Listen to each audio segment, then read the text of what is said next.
I understand that you are a hypnotist who specializes in between lives soul regressions, which is just a fascinating topic. Let me ask, before we get really into the topic, what brought you to this kind of work? Well, let me mention, if I may, my website is yoursoulsplan.com. And if people go there, they can read large portions of Your Soul's Plan and Your Soul's Gift for free.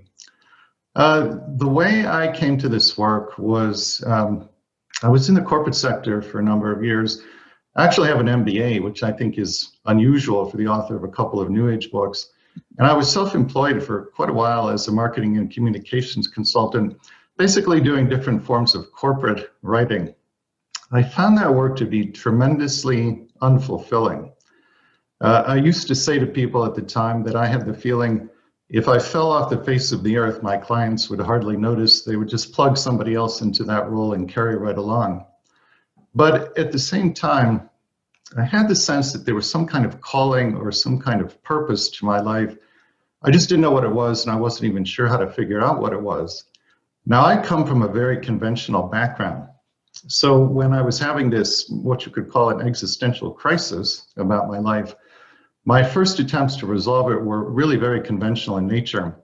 I went for career counseling. I took the Myers-Briggs inventory, which I'm sure many people know about. Found out I'm an INFJ personality type, and while that was interesting, it didn't tell me what to do with my life. And then I went to all my friends and family and I said, you know, I'm really unhappy doing this corporate work. I feel like there's something else I should be doing. What do you think I should do with my life? And I will tell you, Lisa, that is not a good question to ever ask another person. About half the people I asked just shrugged their shoulders and said, I have no idea. And the other half told me to do whatever they were doing for a living, which, as you can imagine, was not tremendously helpful. So I thought, all right, I've got to think outside the box here. What can I do to figure out my soul's plan, so to speak? And this idea came to me, go see a psychic medium. Now, coming as I did from such a conventional background, I wasn't sure that I believed in mediumship. It certainly was not something I had tried before, but nothing else was working. And I thought, why not? You know, I'll spend an hour of my time and a little money, and if nothing comes from it, there's no harm done. So I did this on May 7 of 2003. I had my first session ever with a psychic medium. She started the session by introducing me to the concept of spirit guides, which I had never even heard of at that time. And she explained that a guide is a highly evolved non-physical being with whom we plan our lives before we're born and who then guides us through our lives after we come into body. And through this particular medium, I was actually able to talk to my guides at length that day. They said to me, you planned your life, including your biggest challenges, before you were born, which was a concept I had never even heard of. And so, of course, I said, why in the world would I have done that? And they had an answer to that question. They said, you did this for purposes of spiritual growth. Now, again, coming as I did from such a conventional background, I would probably have dismissed all of this as some kind of delusion on my part, except that the guides then launched into this very detailed explanation of why I had planned my biggest challenges, and they knew what all of them were without me telling them anything. And I had also not told the medium anything before the session. So they went through these challenges one by one, and they said, you planned this one for these reasons and that one for those reasons. And the discussion just blew my mind, so to speak. So I came out of that session stunned, and I thought about this constantly for days and weeks after the session. And the effect that this perspective had on me was that it created a very deep healing, because it allowed me to see for the first time deeper meaning to the things that had been so challenging and that had actually seemed meaningless at the time they happened. So when I saw the kind of healing it created in me, I thought, okay, if this perspective on pre-birth planning can do this for me, then surely it can create a similar kind of healing for other people.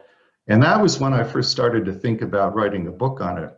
And then what happened from there, I don't know how much detail you want me to go into, but I started having spiritual experiences of my own for the first time in my life, which confirmed the information that had come through in the session with the medium. One thing led to another. And about 3 years later, I came out with Your Soul's Plan. And then a few years after that, Your Soul's Gift. Wow. Now, I also want to mention for people who might wonder, Your Soul's Plan was originally titled Courageous Souls. Just wanted to let people know that they are the same book in case they're looking online for that. Okay, so let's go ahead and talk about what happens with the between lives regressions. Well, maybe we should back up and talk about how you got into doing this kind of work, and then let's talk about what happens during the regression. Well, let me pick up then shortly after the session with the medium. Within just a couple weeks of that session, I had what to this day is the single most profound spiritual experience I've ever had. I was home in my apartment. This was in Evanston, Illinois, where I lived at the time. And it was a weekday. I was just having an average work day. And in the middle of the afternoon, I decided to take a break and go for a walk. So I'm walking down the sidewalk in Evanston when suddenly I was overcome by this feeling of pure, overwhelming, unconditional love for every person I saw. And when I say unconditional love here, I don't mean the kind of love you might feel for a parent or a child or a romantic partner. This was an experience of divine love. It was a transcendent experience. I remember it very clearly because the first person I saw after this feeling came over me was a cab driver. He was sitting behind the wheel of his cab waiting for a customer to come along. And I looked at this man, who was, of course, a total stranger to me, and just felt this pure, overwhelming, unconditional love for him. And then I looked up, and there was a man's barber shop on the corner. I looked through the window, and I saw the barber cutting a customer's hair. Again, two total strangers. But as I looked at them, there again was this feeling of pure, unconditional love. And then I turned around, and I saw a young woman, a mother, pushing an infant in a stroller down the sidewalk. And as I looked at them, there again was this pure, overwhelming, unconditional love. Everywhere I looked, every time I saw another person, this feeling was present. Now, I had never heard of anything like this or read about anything like this, but I understood intuitively what was happening, which was I was in some form of enhanced immediate communion with my own soul. In other words, it's as though my soul were saying to me, this love is who you really are. This is your true nature.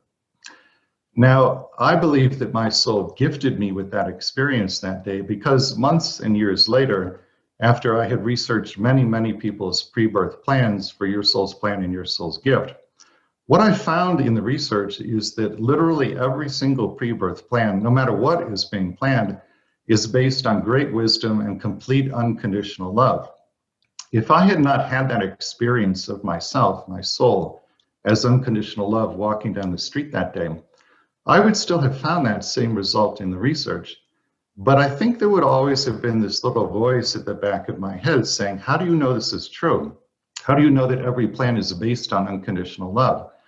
Well, I know it's true because of that experience that day. I had an experience that showed me that we as souls are made literally from the energy of unconditional love. Now, within a short time of that experience, again, one thing led to another. And I just happened, quote unquote, to come into contact with several gifted mediums and channels who in one way or another could find out what somebody planned before they were born. I wasn't actually doing the hypnosis at that time in my life. So the people that I interviewed for Your Soul's Plan and Your Soul's Gift, I chose people who face very common challenges. And it's all the most common things we face here: physical illness, mental illness, drug addiction, alcoholism, death of a loved one, accidents. If it's a common challenge, it's probably in one of the two books. And then the people I interviewed had 1, 2, or sometimes 3 sessions with the mediums in which we asked Spirit, did this person plan this experience before he or she was born? And in the books, I present all the information that came through. Now, Your Soul's Plan came out in early 2007. And within a very short time of it coming out, I started to get emails from people all over the world, all of whom were saying exactly the same thing. They were saying, I want you to tell me what my life plan is. And for several years, I responded to those emails in the same way. I said, I'm not a medium, I'm not a channel, I don't know what you planned. If you want to know that, work with one of the mediums in the book. But then I learned of the work of Michael Newton, who is the hypnotist who founded the field of life between lives regression. I call it a between lives soul regression, but it's the same thing. It's a form of hypnosis in which the client goes into an unusually deep trance state. And while in that trance state, You talk to non-physical beings called the Council of Elders who know what your life plan is. They know everything about you, even every past life you've had.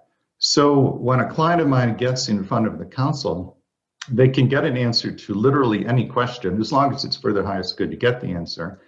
And people will come out of it between Lives Soul Regression, and they'll say things like, the council answered literally every question I have about my life. I have no more questions. So this is potentially a life-changing experience for people. Thanks for listening. Check out Castle Gate, a novel based on my own ancestral healing journey at lisabanese.com. In 1921, 4 men set off from Scotland to the United States. Will Garrock, his brother Pete, his son Willie, and his nephew Thomas, all coal miners. They left behind the miners' rows and the nationwide mining strike with its soup kitchens. Their destination was Castlegate, Utah, where they had kin to welcome them before sending for their wives and children. They prospered in America, working in one of the finest mines in Utah. Until that tragic day, March 8th, 1924. Disaster struck. 3 explosions, trapping 171 men inside. Rescue crews worked tirelessly for days, but sadly, they could not save a soul. Women were widowed and children were orphaned, and some never recovered from their broken hearts. Castlegate is the true and tragic saga of a Scottish family whose dreams of finding their fortunes in the bountiful coal mines of Castlegate, Utah during the Prohibition era explode in one of the most devastating mine disasters in American history. Learn more at lisabanese.com.